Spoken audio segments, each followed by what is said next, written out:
Hi friends, అందరూ ఎలా ఉన్నారు? బాగున్నారా? ఇవాల్టి మన వీడియో అయితే వేడి వేడి పొంగనాలు ఫ్రెండ్స్. ఈవినింగ్ టైంలో మనం రోడ్ సైడ్ అమ్మే బండి మీద అమ్మే పొంగనాలు ఎలా రెడీ చేస్తారో మన ఇంట్లోనే ఈజీగా రెడీ చేసుకుందాము. ఓకేనా ఫ్రెండ్స్? మన ఇంట్లో దోశ పిండి ఉంటే చాలు ఈ పొంగనాలు రెడీ అయిపోతాయి.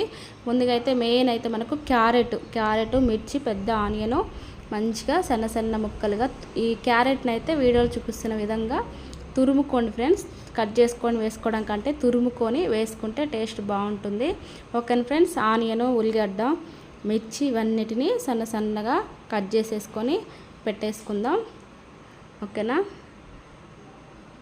కట్ చేసుకొని పెట్టుకొని కడాయి పెట్టేసుకొని మనము ఇవన్నిటిని తురిమి పెట్టుకున్న క్యారెటు, మిర్చి, ఉల్లిగడ్డ, కరివేపాకు ఇవన్నిటిని ముందుగా అయితే ఆయిల్లో ఫ్రై చేసుకుంటే కొందరు డైరెక్ట్ వేస్తారు, ఆ టేస్ట్ బాగోదు. ఒక్కసారి ఇలా ట్రై చేయండి ఫ్రెండ్స్. ఓకేనా ఫ్రెండ్స్? కడాయి పెట్టేసుకుని ఆయిల్ వేడెక్కిన తర్వాతకి పచ్చిమిర్చి, ఆనియను, క్యారెట్ తురిమి పెట్టుకున్న క్యారెట్ని ఇవన్నిటిని ఫ్రై చేసుకుందాం ఆయిల్లో. అయితే పిల్లలైతే ఇష్టంగా తింటారు. క్యారెట్ అయితే హెల్తీకి కూడా మంచిది మనకు పిల్లలకు. ఓకేనా ఫ్రెండ్స్? ఈవినింగ్ స్నాక్ ఏమైనా పొద్దున పూట టిఫిన్ లాగైనా చేసుకోవచ్చు ఈ పొంగనాలని. నేనైతే ఈవినింగ్ టైం ఒక్కసారి ఇలా ట్రై చేయండి ఫ్రెండ్స్. ఓకేనా ఫ్రెండ్స్? మనం వేసుకున్న ఆనియను, క్యారెట్ బాగా ఫ్రై అయిన తర్వాతకి శనగపప్పు, జీలకర్ర ఇవి కూడా వేసేసుకొని ఒక 2 నిమిషాల వరకు ఫ్రై చేసుకుందాం. ఆయిల్లో ఫ్రై చేసుకుంటే దీని టేస్ట్ అనేది బాగుంటుంది. పొంగనాలకు మనం తింటుంటే మధ్య మధ్యలో తగులుతూ ఉంటే శనగపప్పు, ఆనియను బాగుంటుంది. ఓకేనా ఫ్రెండ్స్? అలాగే పచ్చిమిర్చి, కరివేపాకు అయితే కొంచెం ఎక్కువనే వేసుకోండి. పొంగనాలలో ఫ్లేవర్ తగులుతూ ఉంటే బాగుంటుంది. ఓకేనా ఫ్రెండ్స్? ఇవన్నిటిని మంచిగా నీట్గా ఒక 2-3 నిమిషాల వరకు ఫ్రై చేసుకోండి. ఫ్రై చేసుకొని పెట్టుకున్న తర్వాతకి తొందరగా మగ్గాలంటే కొంచెం సాల్ట్ వేసేసుకోండి. కొంచెం సాల్ట్ కూడా వేసేసుకొని ఒక 2-3 నిమిషాల వరకు అన్నిటిని ఫ్రై చేసుకుందాం.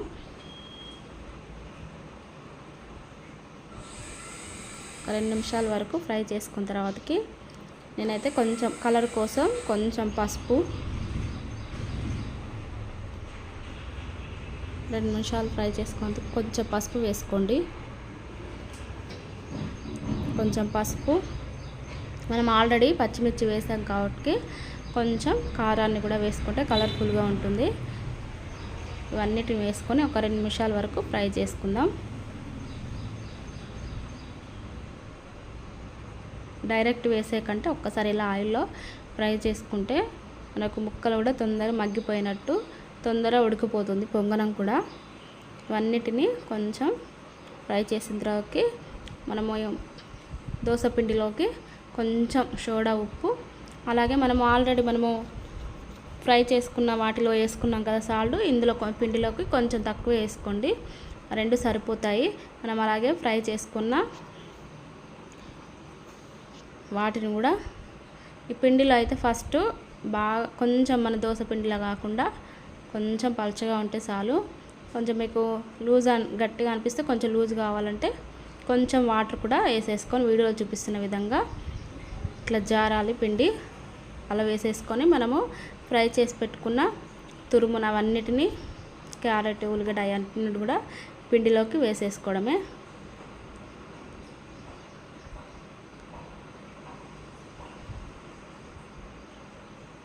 పిల్లలు అయితే ఎంత బాగున్నా ఇష్టంగా తింటారు ఫ్రెండ్స్. ఎప్పుడు దోశ ఇవన్నీ తిని బోర్ కొడుతుంది కదా, ఒకసారి ఇలా చేసి పెట్టండి.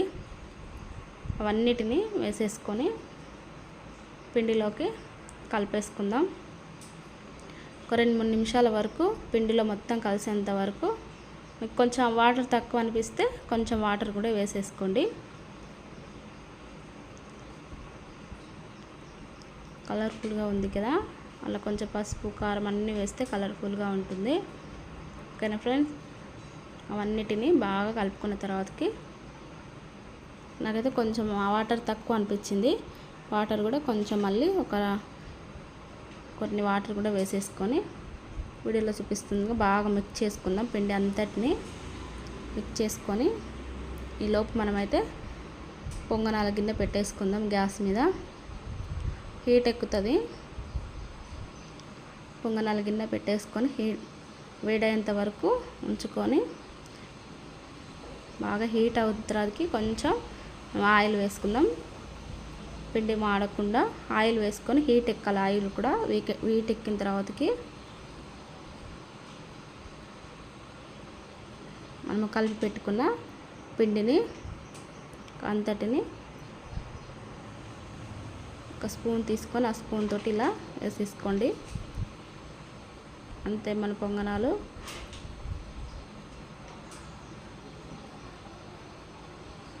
రెడీ అయిపోయినట్టే.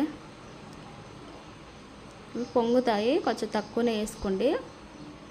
గుంటలోకి కొన్ని తక్కువ వేసుకోండి. చిన్న స్పూన్ తోటి వీడియోలో చూపిస్తున్న విధంగా వేసేసుకోండి.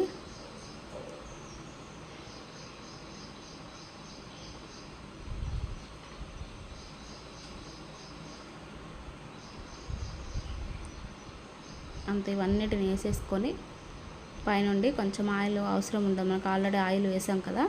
మూత పెట్టేసుకుందాం. దీంట్లోకి నేనైతే టమాటా చట్నీ చేస్తున్నా. మీరైతే పల్లి చట్నీ కూడా చేసుకోవచ్చు. పల్లి చట్నీ కానీ టమాటా చట్నీ కానీ దీంట్లోకి బాగుంటుంది కాంబినేషను. కానీ అచ్చం మన పునుగులు తినే టేస్ట్ రావాలంటే ఖచ్చితంగా టమాటా చట్నీయే బాగుంటుంది ఫ్రెండ్స్. అన్నిటినీ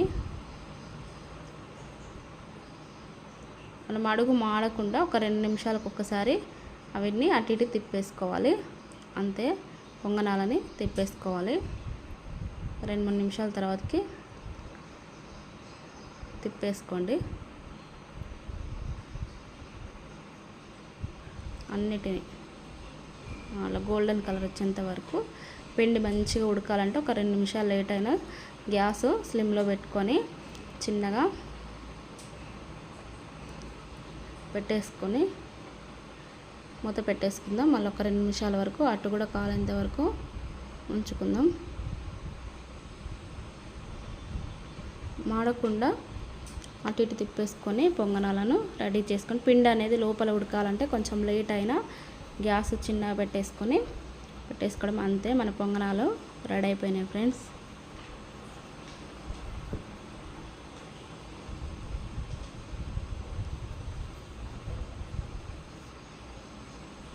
అంతే మనకి ఎంతో టేస్టీకరమైన పొంగనాలు రెడీ అయిపోయినాయి. అలాగే దీంట్లోకి నేను మిగిలిన పిండిని కూడా అదంతా మళ్ళీ ఒకసారి ఆయిల్ వేసేసుకొని వీడియోలో చూపిస్తున్న విధంగా అదంతా కూడా మళ్ళీ ఒకసారి వేసేసుకోవడమే. ప్రాసెస్ ఎక్కువ అనిపించినా చూడండి ఫ్రెండ్స్, నీట్గా అర్థమవుతుంది. చేయరాని వాళ్ళు కూడా ఈజీగా చేసేసుకోవచ్చు. అలాగే నేనైతే దీంట్లోకి టమాటా చట్నీని ఎలా రెడీ చేసుకోవాలో చూసేయండి. ముందుగా అయితే ఒక 10-12 పచ్చిమిర్చి తీసేసుకొని కడాయిలో వేసేసుకొని కొంచెం ఆయిల్ వేసేసుకొని ఫ్రై చేసుకోండి. కొంచెం ఆయిల్ వేసేసుకొని ఫ్రై చేసుకోవడమే. టమాటా చట్నీ అయితేనే బాగుంటుంది. పల్లి చట్నీ కంటే టమాటా చట్నీ టేస్టీగా ఉంటుంది పొంగనాలకి. ఫ్రై చేసుకున్న తర్వాతకి కొంచెం జీలకర్ర వేసుకొని అది కూడా ఫ్రై అయిన తర్వాతకి ఒక 1/4 కిలో అన్ని టమాటాలను కూడా కట్ చేసి పెట్టేసుకొని పచ్చిమిర్చి ఫ్రై అయిన తర్వాతకి టమాటాలు వేసుకొని ఒక స్పూను ఉప్పు వేసేసుకొని ఫ్రై చేసుకోండి. ఉప్పు వేస్తే తొందరగా మగ్గిపోతుంది. మనకు అటు పొంగనాలు రెడీ అవుతూ ఉంటే ఇటు టమాటా చట్నీ కూడా రెడీ అయిపోతుంది. అంతే కొంచెం కరివేపాకు వేసేసుకొని ఇవన్నిటి బాగా ఉడకబెట్టుకున్న తర్వాతకి చల్లారిన తర్వాతకి మిక్సీలో వేసేసుకొని బరకగా రుబ్బుకోండి. మెత్తగా కాకుండా కొంచెం బరకగా రుబ్బేసుకోవడమే. అంతే మనకు చట్నీ కూడా రెడీ అయిపోయింది. ఈలోపు పొంగనాలు కూడా అయిపోయినాయి. ఓకేనా ఫ్రెండ్స్, సూపర్గా ఉన్నాయి పొంగనాలు మాత్రం. ఒక్కసారి ఇలా ట్రై చేయండి. మీకు కనుక వీడియో నచ్చితే లైక్ చేయండి ఫ్రెండ్స్. లైక్ చేస్తే ఇంకొంతమందికి మన వీడియో షేర్ అవుతుంది. లైక్ చేయండి. ఛానల్ నచ్చితే సబ్స్క్రైబ్ చేసుకోవడం మర్చిపోవద్దు. అంతే మన ఈవినింగ్ టైంలో అయినా మార్నింగ్ టైంలో అయినా వేడి ఈ పొంగనాలను ఒక్కసారి ఇలా ట్రై చేసుకోవచ్చు. సూపర్గా ఉంటుంది. తినని వాళ్ళు కూడా తింటారు ఇష్టంగా, పిల్లలు కూడా. ఎవరైనా వీటిని గుంట పొంగనాలు అంటారు ఫ్రెండ్స్. ఓకే ఫ్రెండ్స్, మీకు కనుక వీడియో నచ్చితే లైక్ చేయండి ఫ్రెండ్స్. లైక్ చేయండి, ఛానల్ సబ్స్క్రైబ్ చేసుకోండి, సపోర్ట్ చేయండి. ఓకేనా ఫ్రెండ్స్, మరి బాయ్ మరి.